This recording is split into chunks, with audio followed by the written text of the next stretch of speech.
Welcome to the Diary of the Pan-African Preacher.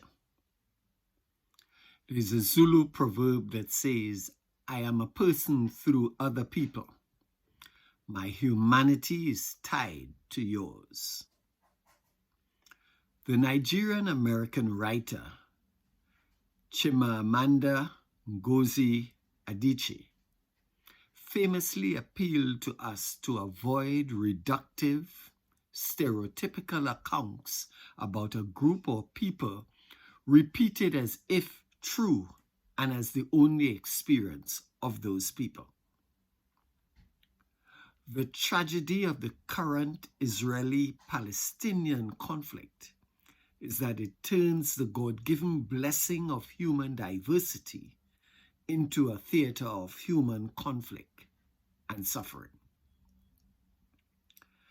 African political and religious leaders vying for prominence or popularity must not make the same mistake and turn our diversity into genocidal venues.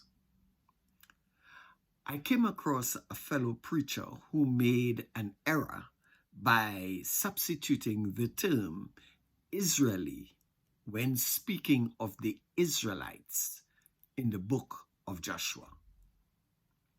This slip of the tongue, this hermeneutical gaffe, undermines the historical and theological messages of the Bible and contorts truth into fiction.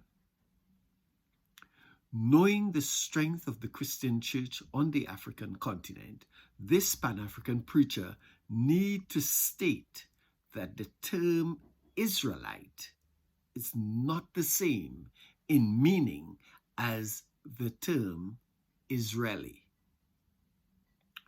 To believe that they are the same is to conflate 4,000 years of history into one single story, and it is not.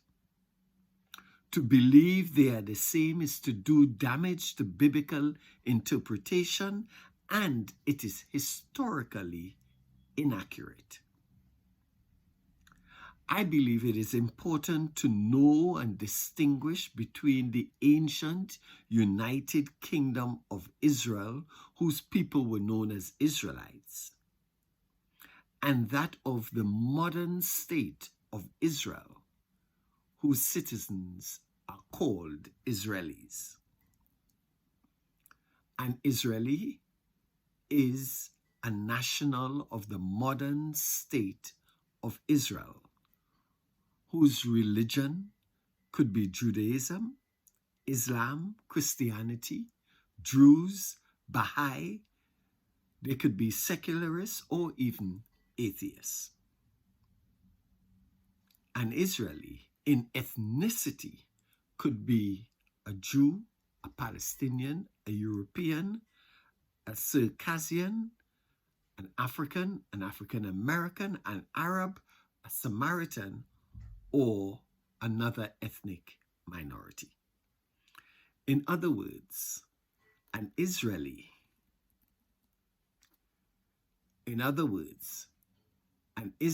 is a national of the modern state of Israel. It is a designation related to the modern state of Israel, which was established by the United Nations Resolution 181 on November the 29th, 1947. That was a resolution that divided the British colonial territory of Palestine into Jewish and Arab states in May of 1948. The demographic and geographical, physical space, size, and boundaries of the ancient United Kingdom of Israel of the Bible were not the same and is not the same as the UN-created modern state of Israel. The term Israelites is a recognition of the descendants of the children of Jacob, aka Israel. This African ethnic group that migrated from the northern lands of Egypt organized themselves into 12 districts in northeastern Africa around 1250 BC and named their land after their ancestor Israel. This era became a land bridge between the hundreds of kingdoms in the lands called Egypt, Ethiopia, and Cush. The historical and religious importance of this era today is immense. It is the Holy Land for Jews. For Christians, it is the site where Jesus' birth, life, and death was recorded and lived out. It is the place where the Prophet Muhammad ascended into heaven according to followers of Islam. It is a place of pilgrimage for members of the Baha'i faith.